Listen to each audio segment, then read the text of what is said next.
Communication journalism చేయాలనేసి చాలా నిజం అండి. ఇంటర్ అయిపోయినాక నాకు అది చేపించింటే ఇప్పుడు నెక్స్ట్ లెవెల్లో ఉండేదాన్ని నేను. నెక్స్ట్ ఇప్పుడు నేను చేస్తా మాస్ కమ్యూనికేషన్. ఖచ్చితంగా మాస్ కమ్యూనికేషన్ జర్నలిజం చేస్తేనే జర్నలిజంలో రాణించగలరా? అంటే నాకు నాలెడ్జ్ అనేది చాలా ఇష్టం నాగరాజు గారు. ఈ మాస్ కమ్యూనికేషన్ చేస్తే జర్నలిజం చేస్తే ఎలా ఆలోచించాలి, ఆలోచన ఎలా వెళ్తుంది, నాకు ఒక సందర్భంలో 3-4 టైప్స్ ఆలోచించడం ఇష్టం. ఇలా వెళ్తే ఇలా ఇలా ఇలా ఇలా అవుతాయి ఇలా అవుతాయి అని చెప్పి. మీరు ఏం చదువుకుంటే ఇంత నాలెడ్జ్ సంపాదించారు? అది నాకు తెలియదు, జీవితం చదివా నేను. మరి జీవితం చదివితే నాలెడ్జ్ పెరుగుతుంది కదా, జీవితమే పాఠాలు నేర్పుతుంది కదా. మాస్ కమ్యూనికేషన్స్ కూడా ఉండాలి. తెలివి అనేది నా జీవితం సరిపోదు, అక్కడ ఇంకొక అనుభవం కూడా తెలియాలి. అనుభవం ప్రాక్టికల్ గా మీరు చేశారు. మీరు చేసే ప్రాక్టికల్ అక్కడ థియరికల్ గా ఉంటుంది. అక్కడ థియరీని మళ్ళీ ప్రాక్టికల్ చేయాలి. మీరు థియరీ చదవక ముందే ప్రాక్టికల్ చేసేసారు మీరు. ఇంకా మళ్ళీ ప్రత్యేకంగా బీసీజే ఎంసీజే చేయాల్సిన అవసరం లేదు. మన ఒక్క అనుభవం సరిపోదు, వేరే వాళ్ళ అనుభవంలోకి కూడా వెళ్ళాలి. సో ఆ అనుభవంతో కూడా ఎలా ఉంటుందో అనుభవం అయిపోతుంది. బీసీజే ఏం చేస్తారు, చేసిన తర్వాత లాస్ట్ లో ప్రాక్టికల్. మీరు సెటిల్ అయ్యారు, మీరు అలానే అంటారు. నేను బాగా సెటిల్ అవ్వాలి, నాలెడ్జ్ ఉండాలి, డబ్బు సంపాదించాలంటే బాగా దండికి తీసుకొని వచ్చారు. ఎక్కడ దండిగా తెచ్చాను, ఇంకా అకౌంట్లు ఇప్పటివరకు నేను ఏటీఎం కార్డు కూడా వాడలేదు. అడగండి, నా పాస్వర్డ్ కూడా తెలియదు. వారానికి బిగ్ బాస్ లో గర్చిపోయానే, నాకు గుర్తులేదే.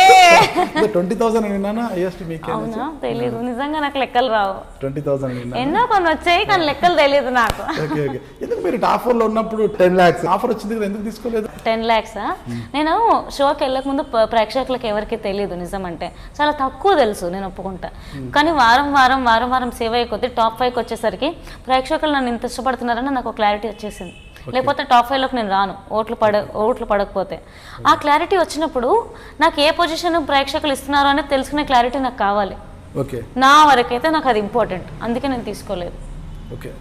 డబ్బులు ప్రయారిటీ కాదు ఆ టైంలో అయితే, నాకు డబ్బులు ప్రయారిటీ కాదు ఆ టైంకి. ఒకవేళ టాప్ 3 వరకు ఉండి నేను తీసుకునేదాన్ని కాదండి.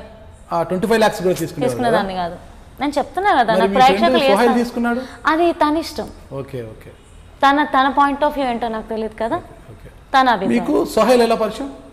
సోహెల్ బిగ్ బాస్ కే పరిచయము. బిగ్ బాస్ కి ముందు అమరే కలిపాడు అనమాట. అమర్దీప్ మిమ్మల్ని సోహెల్ కలిపాడు. మేము ఫోన్ లో ఒక మామూలుగా హోటల్లో విండో టు విండో ఉండే. నువ్వు కూడా వస్తున్నావు, ఓకే మన ఇద్దరం సపోర్ట్ గా ఉందాం అని అనుకున్నాం.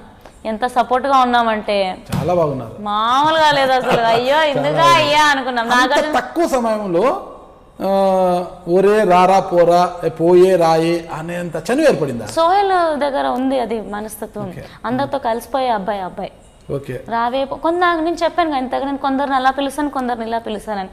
నాకు కూడా ఎక్కడో మైండ్ సెట్ అలా సెట్ అయిపోయింది అబ్బాయి భాషకి, స్టైల్కి. కానీ అందరితో సర్దుబాటు దూరంలో వెళ్ళి హర్యానా మాత్రం సోహెల్ విషయంలో మాత్రం ఇట్లా చాలా జోష్గా వెళ్ళారు మీదకి. ఏ విషయంలో కూడా అసలు ఏమో మరి, అంటే ఒక్కొక్కరు గేమ్ ఒక్కొక్కలా ఉండేది.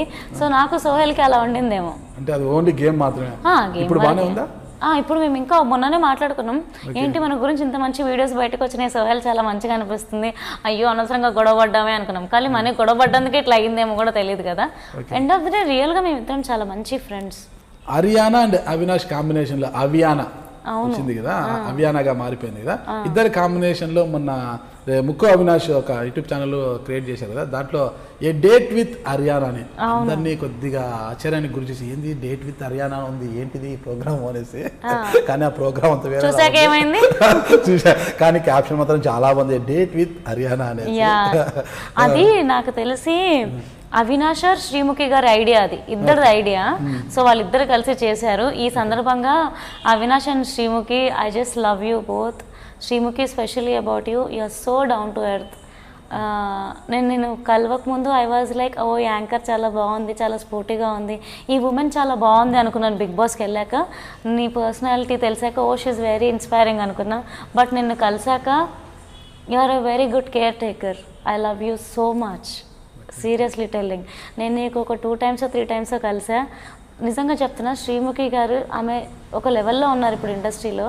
నేను బిగ్ బాస్ వల్ల తనకు పరిచయం, తను నాకు కనెక్ట్ అయ్యారు. ఓకే, నేను అవినాష్కి చాలా గ్రేట్ తను, ఎందుకంటే అవినాష్ జబర్దస్త్ షోకి డబ్బులు కట్టడానికి కూడా డబ్బులు లేకపోతే నన్ను ఎలా ప్యాంపర్ చేస్తారు తెలుసా. హెల్ప్ చేశారు నాకు కొన్ని, నేను తనని 2 times కలిసిన. Literally she'll take care. నేను ఎప్పటి నుండో తనకు తెలుసు అన్నట్టు. అంటే తన నేచర్ అలాంటిది. I love you Sreemukhi. Personal కూడా ఇప్పటివరకు చెప్పలేదు, నేను తను కలిసిన ఒక 2 times కలిసాను అనుకుంటా. ఈ సందర్భంగా చెప్తున్నా, you are the best Sreemukhi, trust me. And అవినాష్కి శ్రీముఖి గారికి ఇది ఐడియా వచ్చింది, వాళ్ళే ప్లాన్ చేశారు, నేను వెళ్ళా, వి డిడ్ ఇట్.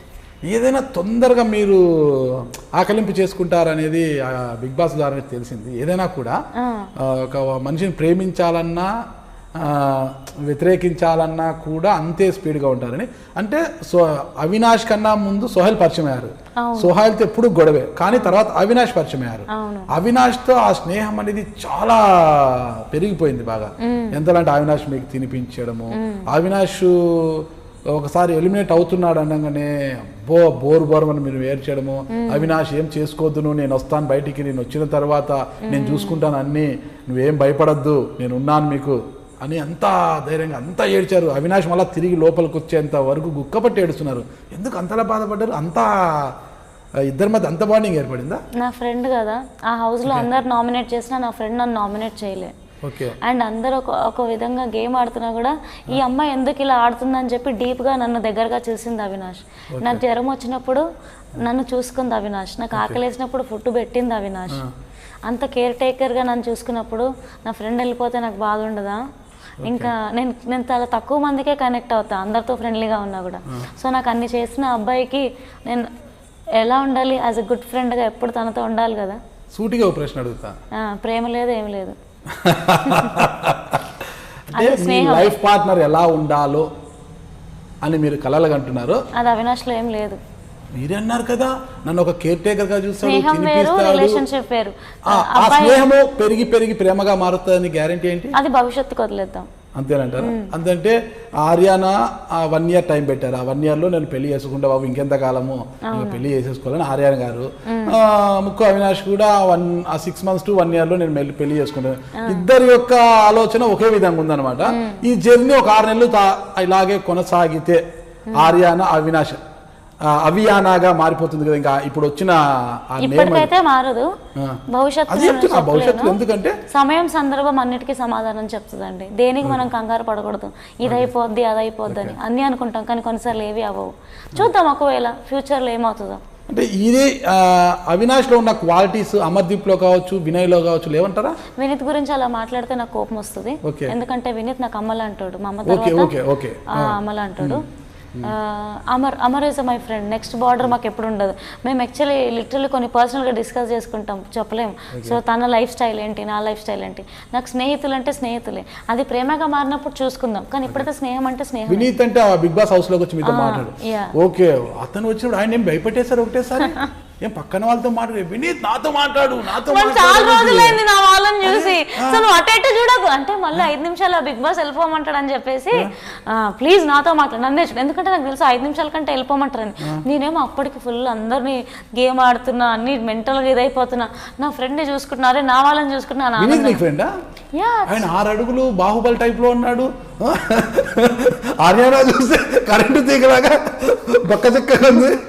ఊర్లో ఫ్రెండ్ మేము, మీరు ఇంత బక్కపల్చి ఉన్నారు, ఆయన చూసి 6 అడుగులు రాజాని బాబుడు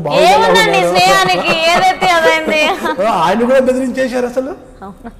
నేనేంటో పాపం నా చుట్టుముట్టున్న వాళ్ళు నా కోసం కాంప్రమైజ్ అయి ఉంటారు. ఇది నేనేంటంటే మంచిదాన్ని వాళ్ళ ఫీలింగ్, అంతే, అది కేవలం వాళ్ళ ఫీలింగే. నా కోసం నన్ను ఇష్టపడే వాళ్ళు నన్ను వదులుకోలేరు నాగరాజ్ గారు, అందుకే అవినాష్ కూడా పాపం మీ దగ్గరకు వచ్చి ఆ రోజు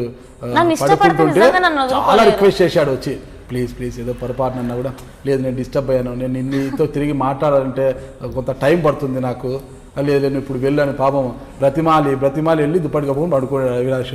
ఎందుకు అంతలో ఏం బాధించింది మిమ్మల్ని అసలు? అంతే, స్నేహంలో కొన్నిసార్లు గొడవ ఎక్కువైపోతే ఇంకా గొడవలు ఎక్కువైపోతున్నాయి, సైలెంట్ గా ఉందాం అనుకుంటాను నేను. ఎంత టైం పట్టింది మళ్ళీ అవినాష్ తో మాట్లాడడానికి హౌస్ లో? తెలీదు, వెంటనే నెక్స్ట్ డే మాట్లాడేసాను అనుకుంటాను. మాకైతే చూపించారు కదా అదంతా కూడా, ఎంత టైం పట్టింది,